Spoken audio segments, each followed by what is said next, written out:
이란 다음 타깃은 쿠바라고 했던 트럼프 대통령 경고가 현실화하고 있습니다. 쿠바의 실질적 권력자 카스트로 전 대통령을 기소하는가 하면 쿠바 앞바다에 항공모함 전단을 띄웠습니다. 그러곤 트럼프 대통령 대놓고 쿠바를 해방 중이라고 말했습니다. 최다희 기자입니다. 핵 추진 항공모함 니미츠호 선상. 수신호에 따라 전투기들이 이륙합니다. 미 남부사령부는 17 항모비행단을 탑재한 니미츠호와 호위함들이 현지 시각 어제 카리브해에 진입했다고 밝혔습니다. 미 뉴욕타임즈는 트럼프 행정부가 쿠바에 대한 무력 시위용으로 니미츠함을 배치했다고 보도했습니다. 같은 날 미국 법무부는 라울 카스트로 전 쿠바 대통령을 기소했습니다. 1996년 미국 민간기 격추 사건과 관련한 혐의입니다. 피델 카스트로의 동생이기도 한 라울은 쿠바 혁명의 상징적 존재로 지금까지도 쿠바의 막후 권력자로 꼽힙니다. 트럼프 행정부가 라울을 표적 삼아 미국에서 가장 가까운 반미 국가 쿠바의 정권 교체를 압박하고 나선 겁니다. 다만 트럼프는 군사적 긴장을 높일 필요는 없어 보인다며 군사 행동에 대해서는 선을 그었습니다. 쿠바계인 마코 루비오 국무장관도 영상 메시지를 내고 쿠바가 더 나은 미래를 건설할 수 있도록 돕겠다고 밝혔습니다. 채널A 뉴스 최다희입니다. 미국과 이스라엘의 이란 공습으로 시작된 중동 전쟁, 이 중동 사태가 오늘로 벌써 한 달째입니다. 이거 도대체 언제 끝나게 될까요? 하지만 이란 다음은 쿠바다. 이렇게 또 트럼프 대통령이 얘기해서 그 발언의 진의, 의도가 뭘까 궁금해집니다. 관련된 발언부터 들어보시죠. Taking Cuba in some form, yeah. Taking Cuba. I mean, whether I free it, take it, I think I could do anything I want with it. I built this great military. I said, you'll never have to use it. But sometimes you have to use it. And Cuba's next, by the way. But pretend I didn't say that. 예, 트럼프 대통령 다음 군사 작전을 예고한 걸까요? 나는 강력한 군대를 이미 만들었다. 이 군대를 쓸 일이 없길 바랬지만 때론 써야 할 때가 있다. 다음은 쿠바다. 이렇게 얘기했습니다. 문성무 센터장님. 예. 지금 보니까 베네수엘라 마두로 대통령 체포했죠. 이란 하메네이 제거했습니다. 아직 끝나지도 않았어요. 그런데 다음은 쿠바다. 전쟁을 더 하겠다는 얘기예요? 그러니까 뭐 전쟁을 더 하겠다라는 그런 의미로 해석이 될 수도 있겠습니다만 우리는 강력한 힘을 가지고 있고 이 힘을 통해서 국익을 확보하거나 지키겠다라는 뜻으로 이해하면 될 것 같아요. 그러니까 지금 미국이 추구하는 것은 미국을 다시 위대하게 하는 것이거든요. 예. 미국을 다시 위대하게 하려면 위대하게 하는데 방해가 되는 요인, 위협이 되는 요인, 저항하는 요인, 장애 요인들을 하나하나 제거를 해야 되거든요. 예. 근데 아시다시피 베네수엘라 어떻습니까? 철저하게 반미, 반서방 그런 태도를 취해왔고 또 미국의 마약이라든지 이런 것들을 통해서 미국 사회를 흔드는 그런 암적 요인이라고 판단한 거거든요. 예. 그리고 다시 말하면 하메네이도 마찬가지죠. 끊임없이 반미 반서방 연대에 선봉에 서서 중국과 러시아와 협력하고 그다음에 중동에서 평화를 깨트리고 거기다가 트럼프 대통령은 그랬거든요. 핵을 가진 이란은 암적인 존재다. 이런 얘기를 했어요. 그런데 그동안 말로 했습니다. 그러지 마라. 하지 말고 우리가 요구하는 거 들어라. 근데 말을 끝까지 안 들어요. 그러면 우리는 이걸 현상을 바꿀 수 있는 힘이 있다라고 하는 것을 행동으로 보여주는 것이고 네. 하면 쿠바도 마찬가지입니다. 쿠바도 수십 년 동안 과거의 냉전 시대에는 소련과 협력하고 그렇게 해서 미국을 향해서 끊임없이 코앞에서 미국에 고통을 주었던 그런 과거가 있었고 그렇기 때문에 입장을 바꿔라. 그런데 만약에 우리가 요구하는 걸 안 들어주면 아마도 베네수엘라와 같은 그런 모습을 쿠바에서 다시 볼지 아마 그런 것들을 보여주는 그런 메시지를 생각을 합니다. 이영종 센터장님, 네. 지금 이란과의 전쟁이 벌써 한 달째입니다. 오늘로.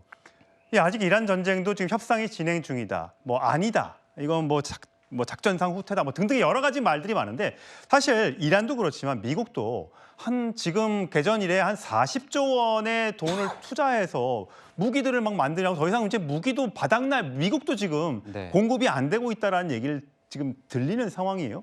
그런데 쿠바를 상대로? 그러니까 베네수엘라나 이란은 그나마 석유를 많이 수출하는 나라니까 어떻게 보면 우리가 석유 원자료 이 부분에 대해서 우리가 갖겠다라는 의도가 있는데 쿠바도 뭐 그런 자원이 있는 겁니까? 그런 거보다는 이제 사실 미국 입장에서는 자신네들의 안보라든가 이런 거를 위협할 수 있는 그런 쿠바의 존재가 바로 턱 밑에 있다는 거가 이제 상당히 좀 부담이 될 수밖에 없죠. 근데 그리고 쿠바가 지금 굉장히 오랫동안 경제 제재, 그다음에 에너지를 쓸 수 없는 거여서 밤은 뭐 칠흑같이 어둡고 미국의 적수가 될 수 없다는 얘기를 하던데요. 그렇죠. 근데 이제 어쨌든 트럼프 입장에서는 지금 자신의 집권 임기 내에 베네수엘라라든가 이런 그 마약 카르텔도 없애는 것뿐만 아니라 또 이란을 비롯한 이런 석유, 에너지 이니셔티브를 쥐는 부분, 그리고 쿠바처럼 반미 연대 이런 부분의 어떤 핵심 축들을 오랜 기간 해온 이런 국가들을 이참에 좀 뿌리 뽑겠다 이런 생각이 강한 것 같아요. 그래서 보면은 지금 이란하고 이렇게 전쟁을 하고 있는 와중에도 다음번 목표를 분명히 하고 있고 거기에는 쿠바 출신의 이민자인 그 후손인 마코 루비오 국무장관의 어떤 조언이라든가 그런 것들이 많이 작용을 하는 것 같습니다. 예, 문성보 센터장님. 예. 사실 지금 이 전쟁이 뭐 원래는 일주일간 공격하지 않겠다. 그러다가 더 유예를 주겠다 해서 뭐 협상이 잘 되는 것처럼 트럼프 대통령은 얘기하지만 이란은 뭐 턱도 없는 소리 하지 마라. 배상하고 우리 안전을 지켜준다는 약속하지 않으면 우리는 계속해서 반격하고 공격할 것이라고 얘기하고 있어요. 실제 트럼프 대통령이 뭐 협상이 잘 진전되는 것처럼 이야기합니다만 이 공수부대 82사단의 3,000명이 이란으로 가고 있고 에브라임 링컨함도 가고 있고 트리폴리함 약 2,500명도 가고 있고 해병대 2,000여 명, 조지 부시함 전부 다 이란 주변에 배치가 되어 있는데 과연 이게 협상을 위한 전략인 건지 아니면 협상이라는 것 자체가 어떻게 보면 그냥 압박 수단인 건지를 잘 모르겠어요. 협상이 이어지고 있는 것만은 분명해 보입니다. 그거는 이미 이란의 아라크치 외무장관도 아마 특정하지는 않았으면 아마 파키스탄 이슬라마바드를 통해서 전달받은 것 같아요. 미국의 전쟁 해결을 위한 그런 어떤 협상안을 봤다. 그리고 그것은 대단히 무리한 것이다. 우리가 수용하기가 어렵다라는 얘기를 했고 오히려 이란 측에서도 5가지 앵커께서 말씀하신 대로 5가지의 이 반대 이 조항을 이제 미국 측에 제시를 했다. 이런 얘기를 하고 있는데 저는 트럼프 대통령이 터무니없는 근거 없는 얘기를 한다고 보지는 않습니다. 최초의 48시간 최후 통첩을 날렸고 최후 통첩과 함께 15개 항을 제시한 걸로 생각이 되고요. 근데 15개 항을 48시간 만에 검토할 수가 없거든요. 그렇기 때문에 시간을 조금 더 주었고 그리고 지금 이제 4월 6일까지 유예 기간을 준 것인데 아마 제가 볼 때는 이 이란 내부에서 지도부 사이에서도 의견이 좀 갈리는 것 같아요. 네. 강경파가 있고 협상파가 있고요. 그러니까 지금 트럼프 대통령은 자 협상을 통해서 외교적으로 말로 잘 끝내자. 더 이상 무력 안 쓰도록 우리 걸 받아들여. 그런데 만약에 그것까지 안 받아들이면 우리는 이걸 할 수 있는 준비가 다 돼 있어. 예. 다시 말하면 이 군사력의 전개도 이것도 협상의 일환이고 협상력을 뒷받침해 주는 것이다. 그래서 헤그세스 장관이 그런 얘기를 했더라고요. 나는 폭탄으로 협상한다. 그러니까 이 폭탄으로 협상한다. 폭탄으로 협상한다. 아하. 이 폭탄도 협상을 뒷받침해주는 강력한 힘이고 우리가 말로 할 때 안 받아들이면 결국 이것이 행사될 수밖에 없다라는 것을 보여준다고 생각합니다. 걱정입니다. 도대체 이 전쟁 한 달, 4주, 3, 4주면 끝날 줄 알았는데 끝날 기미가 없습니다. 트럼프 대통령은 이란도 합의를 원한다고 했고 루비오 국무장관은 지상전은 필요 없다고 선을 긋고 있습니다만 이게 정말 제대로 되고 있는 건지요? 관련 발언 들어보시죠. And they are negotiating, by the way, and they want to make a deal so badly, but they're afraid to say it because they figure they'll be killed by their own people. President Trump does not bluff, and he is prepared to unleash hell. If they don't, we're their worst nightmare. In the meantime, we'll just keep blowing them away, unimpeded, unstopped. And there's not a thing they can do about it. They can't do anything about it, you know? 이영종 센터장이 보시기에는 지금 미국의 최후의 일격은 어디가 될 것이냐.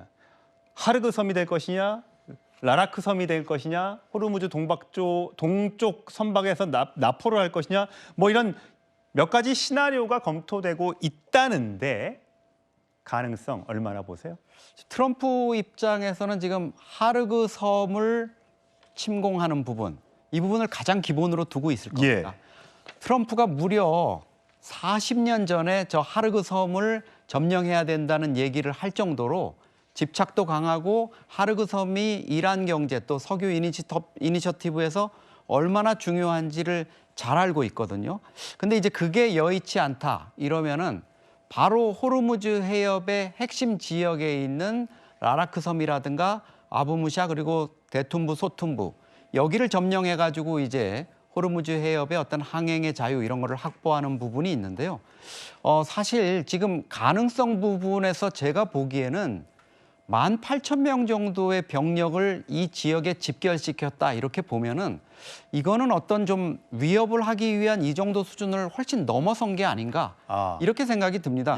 그런 정도의 수준이었다면 그냥 팔리 공수사단이라든가 뭐 이렇게 해서 2-3천 명의 공정부대라든가 공수부대를 투입만 하는 것만으로도 상당히 위협이 될 수 있는데 거기다 10,000명의 지상군 병력 뭐 그 보병뿐만 아니라 기갑병력까지도 투입하겠다 이렇게 한다는 거는 엄포 수준을 넘어서 지금 이번 협상이 쉽지 않을 경우에 언제든지 지상군 투입을 할 수 있다 이런 계획을 염두에 둔 것 같습니다.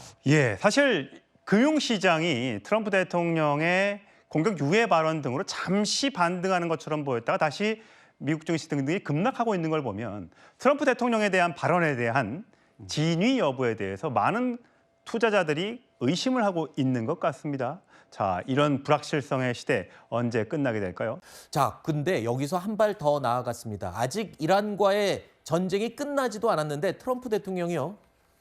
다음 타겟을 지목했습니다. 바로 쿠바입니다. 베네수엘라에 이어서 이란, 그리고 그 다음은 쿠바다. 지금 화면으로 보고 계시겠지만 그 다음은 또 누구겠습니까?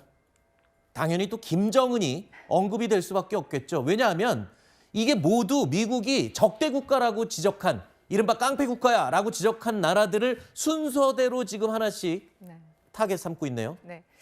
이거 보면은 지명된 국가들의 공통된 특징이 있어요. 지금 보면 베네수엘라, 쿠바 같은 경우에는 트럼프 대통령이 들어와서 행정부 2기에서 가장 중요시하고 안보에서 가장 탑에 놓고 있는 것이 바로 홈랜드 시큐리티예요. 그러니까 미국의 안보에 직접적인 바로 앞마당의 위협을 가하는 국가들은 어떻게 보면은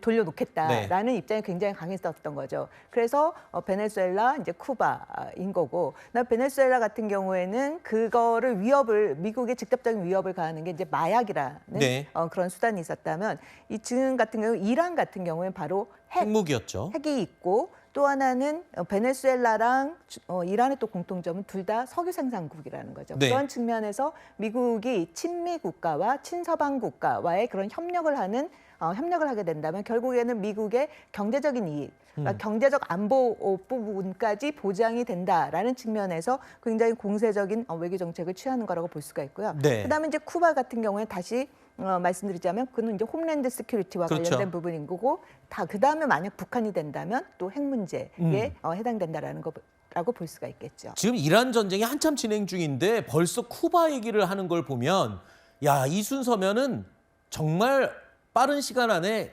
김정은을 대놓고 지목을 하게 되겠네요. 그렇죠. 그러니까 지금 이란은 미국에서 보고는 거의 끝나가는 거고. 미국에서 볼 때 이란은 거의 끝나가는 거고. 쿠바는 뭐 조그만 섬나라니까 우리가 함대만 동원하면 뭐 쿠바는 또 며칠 내에 무너질 수 있고. 그러면 세계적으로 가장 강경한 반미 국가들은 다 없어지고 북한만 남는 거거든요. 그리고 경주에 트럼프 대통령 왔을 때 뒤에 FAFO라고 썼잖아요. 까불면 다친다. 너 까불지 말아라는 거거든요. 그러니까 이란 같은 거는 북한하고 같은 게 이제 전체주의 정권이고 그리고 핵무기를 개발하는 그런 거가 있지 않았어요. 북한도 계속 핵무기를 강화하면서 미국을 위협하잖아요. 지금 미국을 핵무기로 위협하는 나라는 북한밖에 없어요. 그러면 트럼프 대통령으로서는 자꾸 이런 신호를 줌에도 불구하고 계속 그러면 우리가 딴 생각을 할 수도 있어. 네. 이런 메시지를 계속해서 북한에 보내는 거거든요. 그렇군요.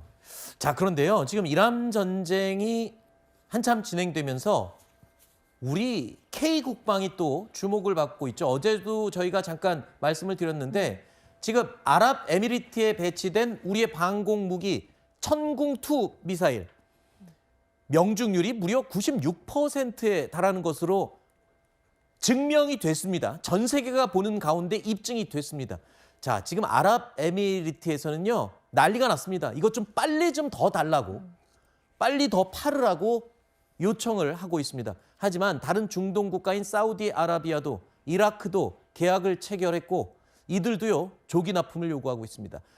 그러니까 한마디로 지금 품절입니다. 품절. 천궁2 미사일이 그렇죠. 지금 중동 국가들이 서로 지금 사가겠다고 네. 줄을 쓴 거잖아요. 네네. 지금 뭐 이제 말씀하신 것처럼 지금 우리와 천궁2를 계약한 국가들이 네. GCC 국가들인 거죠. 네. 바로 이란의 반대편에 네. 있고 이란의 공격에 취약한 국가들 중심으로 방공망이 취약한 국가들이 바로 이 방공망 강화를 위해서 천궁2를 구매 계약을 이제 맺었는데 네. 앞서 이제 말씀하신 것처럼 아랍에미레이트 같은 경우에는 2030년까지 이제 10개 포대를 받는데 2개 포대만 받아서 실전 배치가 됐고 네. 그것이 이번에 전쟁을 통해서 방어력이 얼마나 높은지가 입증이 된 거죠. 네. 그런 상황에서 지금 보면 이란이 전쟁이 지금 지속되는 기간 동안 물론 미사일 발사와 드론 공격이 굉장히 낮아지긴 했지만 네. 그럼에도 불구하고 계속해서 장기전 소모전을 가기 위한 공격을 계속하고 있기 때문에 네. 여기에 대한 그 방어적 측면에서 천궁2의 필요성이 굉장히 높아지고 있고 네. 그거는 이제 그 GCC 국가들이 지금 모두가 똑같이 느끼고 있는 상황이기 때문에 조기 공급 부분을 요청하고 있다라고 봐야겠죠. 제가 듣기로는 그 미국산 미사일도 많은데 성능도 좋으면서 가격은 훨씬 저렴한 우리 대한민국의 천궁2가 훨씬 더 각광을 받고 있다고 하네요.